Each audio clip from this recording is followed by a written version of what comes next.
Erika! Teriak seorang pria dari dalam ruangan tertutup di depan Rin. Teriakan marah pria itu menyentak kesadaran Rin yang sempat melayang. Rin berdiri tegap dan memegang pinggiran baki dengan sangat kuat. Itu hanya suara manusia, gumam Rin pada diri sendiri. Dehamnya sebelum mengetuk pintu 3 kali. Erika, kau tahu jam berapa ini? Teriak pria itu saat Rin masuk dengan baki berisi makanan di tangan. Rin terus menundukkan wajah dan menatap ujung sepatunya sendiri. Dia memegang kuat pesan Erika agar tak mendongak atau menatap lurus ke depan. Selamat pagi, Tuan Dontes. Ujar Rin dengan intonasi suara senormal mungkin meski dia sangat gugup. Kau bukan Erika? Sentak pria pemarah itu. Siapa kau? Iya, nama saya Rin Orwell. Mulai hari ini, saya yang akan melayani Anda, Tuan. Keluar! Teriak Tuan Dontes membuat telinga Rin berdenging. Rin memejamkan mata dengan tubuh yang seakan hendak mengerut seperti jeruk kering. Teriakan pria itu membuat kepalanya pening dan telinga Rin terus berdenging. Rin berusaha menahan diri untuk tidak menggetakkan gigi saat panik. Dia manusia, bukan monster. Pikir Rin untuk mengonfirmasi dirinya sendiri. Maaf Tuan Dontes, saya datang untuk membawakan sarapan Anda. Silahkan jika Anda membutuhkan sesuatu. Saya siap melayani. Rin membungkuk memberi hormat. Karena tak ada tanggapan, Rin meletakkan baki berisi makanan di meja kecil di ujung tempat tidur. Rin bisa melihat ujung kaki pria itu samar-samar karena tertutup oleh kelambu. Keluar, bawa pergi makanan itu. Aku tidak membutuhkannya. Rin bisa menangkap nada kemarahan bercampur kecewa pada suara Tuan Dontes. Rin hanya berdiri seperti patung di ujung tempat tidur dengan kepala terus tertunduk. Mereka berdua dipisahkan oleh kelambu tempat tidur. Sepertinya Tuan Dontes adalah sosok pria tua pemarah dengan gejala penyakit penuaan yang umum terjadi. Ya, aku hanya perlu bersabar dan menunggu sampai dia menghabiskan harapannya. Aku tak bisa kembali ke dapur begitu saja, atau aku akan gagal mendapatkan pekerjaan ini. Tamatlah riwayatku. Rin menggerutu. Rin maju selangkah. Maaf Tuan Dontes, saya tidak bisa kembali dengan baki yang masih penuh makanan. Anda harus menghabiskan sarapan Anda. Setelah itu, saya akan pergi sesuai dengan perintah Anda. Lancang sekali kau, bisik Tuan Dontes dengan suara serak. Rin merasa raungan itu semakin menggelap. Seluruh gorden menutupi panel jendela hingga tak ada celah untuk matahari. Krit! Tuan Dontes bangkit dari ranjangnya. Kau pikir siapa yang berhak memperkerjakan dan memusnahkanmu dari sini? Ancamnya. Pergi sebelum kau menyesal. Rin tahu jika Tuan Dontes adalah pemilik seluruh kastil tua beserta aset dan kekayaan yang ada di dalamnya. Rin mulai dilema. Keberhasilannya pada tes kali ini sangat ditentukan oleh keputusan Tuan Dontes. Apakah Anda memerlukan bantuan, Tuan? Saya akan bawakan sarapan ke tempat tidur Anda. Tuan Dontes semakin dekat ke arah Rin berada. Suara langkah kakinya terasa sangat berat. Rin gemetar tanpa bisa dia kendalikan.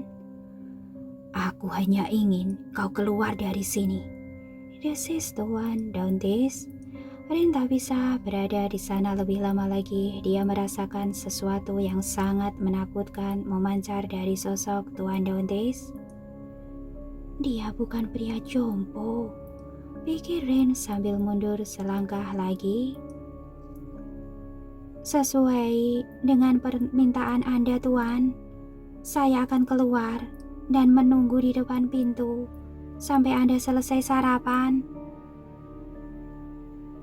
Rin berbalik dan meninggalkan ruangan itu, tapi ada sesuatu yang membuatnya ingin mengangkat pandangan. Rin melirik ke arah cermin oval di belakangnya, sepasang mata Rin yang kebiruan membeliak. Dia melihat pantulan bayangan sesuatu di dalam cermin. Dengan sangat jelas Rin melihat sosok Tuan Dontes yang berjalan ke arahnya dari belakang. Monster! Bagi Rin tertahan. Tuan Dontes yang sebelumnya Rin pikir adalah pria tua jompo dan tak akan bisa berjalan dengan tegak, tiba-tiba berpindah tempat dalam gerakan yang sangat cepat. Pria itu jangkung dan tubuhnya tegap berotot. Rin tahu karena pria itu tak mengenakan pakaian, hanya celana panjang yang sedikit terlalu rendah di pinggulnya. Kau bilang, aku monster? Bisik Tuan Dontes dengan suara yang sangat menakutkan di telinga Rin. Rin gelagapan, tubuhnya tiba-tiba kaku, tak bisa bergerak. Sepasang matanya membeliak dengan wajah yang sangat pucat. Bibir Rin sedikit membuka, dia terus menatap ke arah cermin seperti mayat hidup. Ujar Rin terbata-bata. Wajah Rin membiru, dia tak bisa bernafas. Tuan Dontes mencekik lehernya dari belakang. Wajah Tuan Dontes tepat berada di samping kepala Rin. Mata mereka bertemu ke cermin. Rin dan pria itu saling menatap melalui pantulan tayangan di cermin. Kau takut mati? Bisik Dontes sekali lagi. Atau kau takut mati di tanganku? Rin masih melotot karena sesak nafas, tangannya sangat kaku, juga sekujur tubuhnya. Dia tak bisa melawan sama sekali.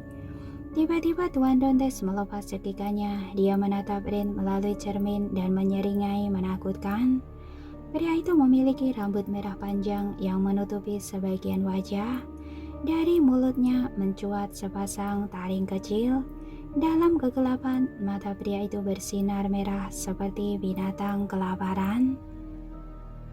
Rin mulai bisa bernafas pelan meski tubuhnya meski kaku tak bisa digerakkan. Karena ketakutan, Rin memilih memejamkan matanya.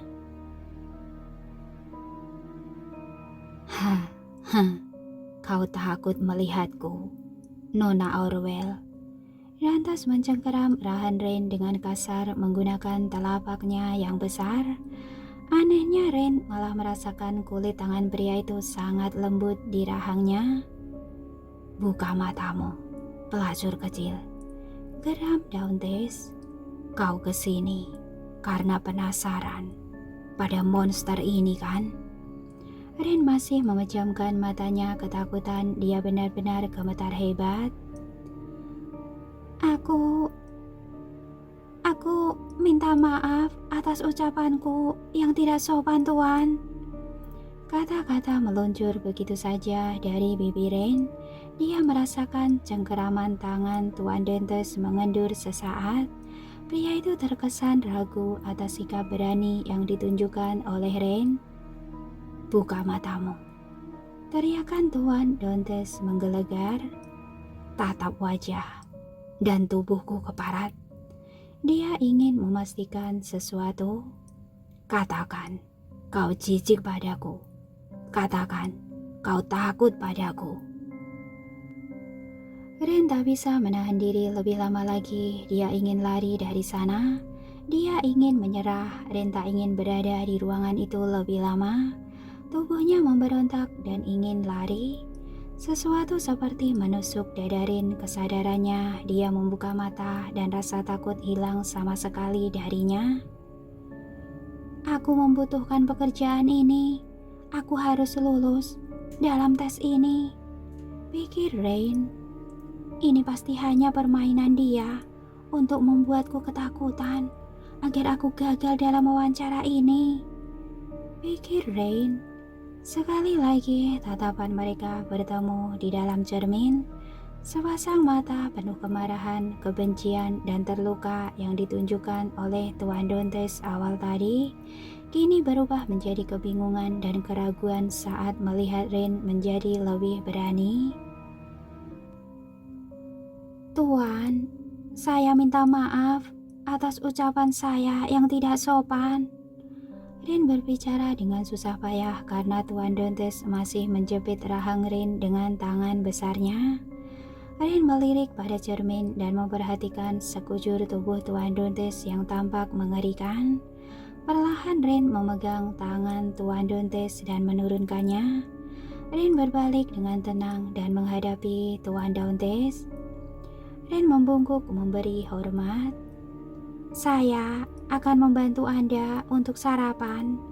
Apapun yang Anda butuhkan, saya selalu ada di sini. Rain tak lagi menundukkan wajah. Rain mengangkat wajahnya dan menatap mata Tuan Dontes dengan percaya diri. Dia pandangi tubuh Tuan Dontes yang telandang dada.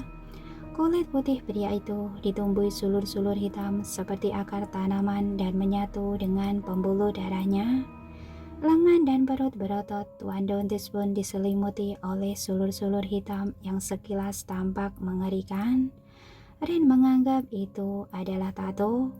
Tatapan Rain kini beralih pada wajah Tuan Dontes. Rambutnya sepundak berwarna merah terang, sebagian poni menutupi wajah kiri Tuan Dontes. Entah bagaimana Rain mengulurkan tangan dan menyibak rambut itu dengan sangat berani. Separuh wajah Tuan Dontes yang sebenarnya sangat tampan dan sempurna harus rusak dan terlihat seram akibat sulur hitam yang sama. Rain sibak rambut dari wajah pria itu dan meraba pipinya. Pria itu yang awalnya seperti binatang buas dan liar tiba-tiba luluh. Pada sedetik berikutnya, dia refleks menahan tangan Rain agar tak terlalu jauh menyentuh wajahnya. Dia cengkeram kuat tangan mungil Rain dan menggeram. "Lancang sekali kau. Berani sekali kau menyentuh wajahku," teriak Tuan Dontes penuh kemarahan. Tuan Dontes mendorong Rain sampai terpental dan menabrak meja rias. Sejumlah botol parfum jatuh ke lantai dan pecah. "Keluar!" Rain berdiri tegak dan memberi hormat dengan sedikit membungkuk. "Saya akan menunggu Anda di depan pintu. Jika Anda membutuhkan bantuan, saya akan ada di sana." Rain berbalik meninggalkan kamar itu dengan langkah penuh percaya diri. Setelah dia menutup pintu kamar, kepercayaan diri Rain runtuh seketika. Dia jatuh ke lantai seperti pakaian kotor. Rain menangis tanpa suara. Dia sangat gemetar dan ketakutan. Apa yang baru saja terjadi di dalam? Siapa pria itu? Gumam Rain sambil memeluk tubuhnya sendiri. Apa dia punya kelainan jiwa sampai harus dikurung di sana? Atau dia punya penyakit menular yang mematikan? Prang! Suara pecahan kaca menyentak Rain. Dia seka air matanya dan segera bangkit. Rain berdiri di depan pintu kamar Dontes yang tertutup. Apa yang harus aku lakukan? Apa sebaiknya aku pergi saja dari sini? Di dalam kamar yang gelap, Jess Dontes meninju cermin sampai remuk menjadi serpihan. Bekas luka Jess di cermin menyisakan lelehan darah kental. Dia tarik tangannya dan berjalan menuju jendela yang tertutup rapat. Lantai marmer putih di kamarnya yang dingin dipenuhi dengan bercak dan tetesan darah dari luka di tangan Jess. Dengan penuh kemarahan, Jess sibak gorden kamarnya. Cahaya mentari yang kelabu perlahan membanjiri ruangan. Seluruh interior ruangan terpampang jelas dalam terang. Ranjangnya yang besar dan empuk terlihat muram dan berantakan. Jess melemparkan pandangan keluar jendela. Langit selalu kelabu, seluruh kawasan kastil Darkwood tertutup oleh jutaan tanaman yang saling silang. Dia merasa seperti terkurung dan terpenjara di dalam kastil mewah miliknya sendiri. Kenapa dia tidak lari dariku? Keparat. Jess mengepalkan tangannya yang terluka hingga darah semakin deras mengucur. Jess menyentuh wajahnya yang penuh dengan sulur hitam. Dia menyentuh pipi di mana Rin pernah menyentuhnya. Kenapa dia tidak menatapku seperti perempuan lain memandangku? Kenapa dia tidak melihatku dengan tatapan jijik atau merendahkan? Kenapa? Teriak Jess putus asa. Jess cengkeram dan jambak rambut panjangnya sendiri. Diam-diam seluruh perabotan di dalam kamar Jess memperlihatkan wajah mereka. Seluruh perabotan itu menjadi hidup dan bisa berbicara. Mungkin dia takdirmu yang mulia, bisik cermin yang mulai menyatukan diri kembali setelah dipecahkan oleh Jess. Rin berdiri dan menyentuh pintu kamar Jess. Dia sudah akan memutar kenop pintu tapi urung. Rin teringat pada ponselnya yang kehabisan baterai. Dia bahkan belum sempat membalas pesan sang ayah yang dia terima saat di stasiun. Sepertinya ini tak akan mudah. Ya, seharusnya aku sudah sadar pekerjaan ini tak akan mudah. Siapa yang bersedia memberikan upah sebanyak itu hanya untuk pekerjaan pramusaji? Garutu Rin. Gadis itu berjalan mondar-mandir di depan pintu kamar Jess dengan frustasi. Pada langkah kesekian Rin berhenti. Dia memutuskan untuk kembali ke dapur dan berbicara pada Erika. Aku tidak bisa menghabiskan waktuku di sini tanpa kepastian. Sebaiknya aku mencari pekerjaan lain yang lebih masuk akal dan bisa kukerjakan tanpa meninggalkan kampus. Rin kembali ke dapur dan tak menemukan Erika di mana-mana. Dia berkeliling ruangan dan tak bertemu siapapun di sana. Rin teringat pada tas dan pakaiannya di ruang ganti. Dia kembali ke dapur setelah berkeliling ke sekitar lantai dasar. Tubuh Rin sangat kepayahan, ruangan itu terlalu besar untuk dia jelajahi sendirian. Saat kembali ke dapur, Rin mencium aroma yang sangat sedap. Seketika perutnya bergejolak. Aku lupa kapan terakhir kali aku makan dengan layak, pikir Rin. Rin berjalan dengan cepat. Dia pikir Erika sudah kembali ke dapur dan sedang memasak. Tapi ruangan itu kosong, tak ada jejak orang yang sedang memasak di sana. Ada semangkuk sup, roti, dan kopi hangat tersaji di pantry. Rin memeriksa makanan itu. Apa-apaan ini? Aku yakin tak ada makanan saat aku datang ke sini semenit yang lalu. Siapa yang melakukan ini? Dia kebingungan. Aku dan Randall pergi ke desa untuk membeli bahan makanan. Sarapan ini untukmu. Nikmatilah apapun yang kau inginkan di sini. Aku akan segera kembali. Erika. Rin melipat kembali kertas itu dan duduk di depan meja. Dia benar-benar kebingungan kapan Erika meletakkan makanan itu di sana. Saat melihat sup dan roti yang hangat, perut Rin semakin bergejolak. Dia lupakan semua keganjilan itu dan menyeruput kopi. Astaga, aromanya wangi sekali. Dari mana mereka mendapatkan biji kopi senikmat ini? Gumam Rin. Saat memasukkan potongan roti ke dalam sup, tiba-tiba Rin teringat pada makanan malam yang belum sempat dia nikmati. Ben, pikirnya. Aku sangat merasa bersalah padanya. Apa dia membaca pesanku? Jika aku berhasil mendapatkan pekerjaan ini, aku pasti akan mentraktirnya makan enak.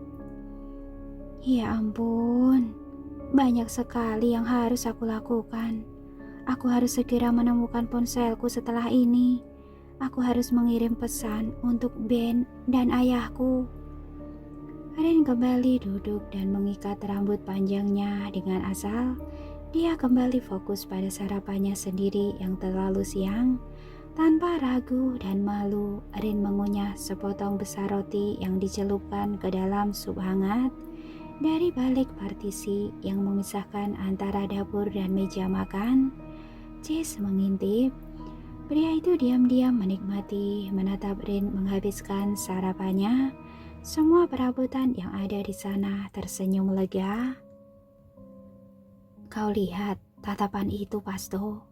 Tanya Teko pada pemanggang roti. Iya, Erwina. Tuan muda kita tersenyum, meski sangat tipis dan sebentar saja. Astaga, ini suatu keajaiban bukan? Iya, Pasto. Kita harus mempertahankan kehadiran gadis ini. Balas Erwina penuh semangat. Rin merasa ada yang janggal setelah dia menelan potongan roti terakhir. Tiba-tiba dia menoleh ke arah partisi. Jess yang mengintip langsung menghindari dan bersembunyi. Rin yakin melihat gerakan dari balik partisi. Karena penasaran, Rin pun bangkit dan memeriksa ke balik partisi. Tapi tak ada siapapun di sana. Sebaliknya Rin malah menemukan pemandangan yang menakjubkan. Ini ruang makan. Astaga, kenapa meja ini sangat panjang dan kursinya banyak sekali? Siapa yang akan makan di sini? Tiggakah ini terlalu banyak untuk kastil yang sesepi ini? Rin memutari meja makan super besar itu. Dia mengagumi peralatan makan dari perak yang ditata sempurna di sana. Lilin-lilin dengan tatakan perak juga terpasang rapi. Rin berjalan mendekati jendela besar dan tinggi. Dia terkejut melihat pemandangan di luar jendela. Kebun bunga? Apa itu sungguhan? Dan kolam angsa? Astaga, apa ini mimpi? Saking girangnya melihat kebun bunga dan angsa-angsa yang berenang di kolam, Rin berlari seperti anak kecil. Dia mencari jalan menuju kebun bunga itu. Jess bersembunyi di balik tirai seperti maling yang takut tertangkap. Saat dia melihat Rin kebingungan mencari jalan, Jess diam-diam menyelinap dan memberi petunjuk. Jess menebarkan potongan bunga di sepanjang lantai menuju kebun bunga. Setelah itu, Jess kembali ke kamarnya. Rin sudah berkeliling mencari panel pintu menuju kebun tapi tak menemukannya. Saat dia sudah akan menyerah dan akan kembali ke ruang ganti, Rin melihat potongan kelopak bunga berembus angin. Ada aroma wangi yang menggelitik penciumannya. Rin mengikuti arah angin dan aroma bunga. Betapa terkejutnya dia saat melihat banyak kelopak bunga di lantai. Rin mengikutinya dan sampai di kebun bunga. Meski langit tampak kelabu, tapi warna-warni bunga itu bisa menghibur hatinya. Baru beberapa jam di sini dan aku sudah merasa kesepian. Keluh Rin. Jika saja Ben atau ayah bisa melihat kebun bunga seindah ini. Yah, aku merindukan keriuhan di kota, terutama teriakan Nyonya Puff di ujung apartemen. Sindir Rain. Ini aneh sekali, pikir Rain sambil membelai bunga lili. Bukankah sekarang musim dingin? Bagaimana bisa bunga-bunga ini tetap hidup? Dan rumput ini, apakah ini asli? Rin semakin terheran-heran. Dia berlutut di permukaan rumput sambil merasakan kelembutannya. Gila, ini rumput asli. Bagaimana bisa? Apakah salju tidak turun ke sini? Rin yang merasa menemukan musim semi di tengah musim dingin seketika melepas sepatunya. Dia berjalan dengan telanjang kaki di permukaan rumput. Dia sangat menikmati sensasi lembut dan menggelitik pada hamparan rumput di bawah kakinya. Dia tak menemukan sensasi itu di apartemennya yang sempit dan pengap. Jess mengintip dari kamarnya di menara timur. Dia tersenyum tanpa sadar saat melihat Rin bersalto di permukaan rumput dengan kaki telanjang. Gadis bodoh, apa yang coba dia lakukan? Norak sekali, sindir Jess. Para perabotan di kamar Jess ikut tersenyum diam-diam.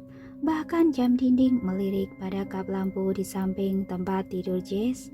Mereka terheran melihat perubahan suasana hati tuannya. Dari arah hutan Dagwood, Jess bisa melihat semuanya. Dia melihat adanya penebalan kabut yang tak biasa.